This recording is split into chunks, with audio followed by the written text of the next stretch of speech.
In this guide, I'm going to show you how you can craft better gear here in the Division Resurgence. Before we do get into this guide, make sure to like the video and subscribe to the channel with all notifications on. It really does help the channel and it lets us know that you want more content like this. We'd greatly appreciate it. And if at any point throughout this guide you had any questions, just ask them down in the comment section below and we could help you out further. I'm going to be doing my best to reply to every single comment down there.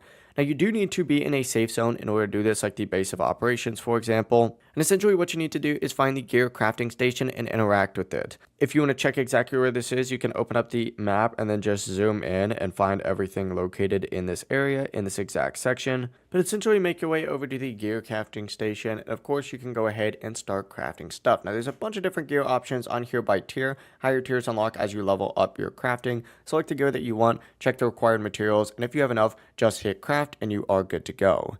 Now, as you craft more items, your crafting level increases, which obviously will unlock better gear over time. But that really is the entire process. If you guys had any questions, just ask them down in the comment section below and we could help you out further. I'm going to be doing my best to reply to every single comment down there. Before we do leave this guide, make sure to like the video and subscribe to the channel with all notifications on. It really does help us out and lets us know that you want more content like this. We'd greatly appreciate it. Have a great rest of your day though. Peace.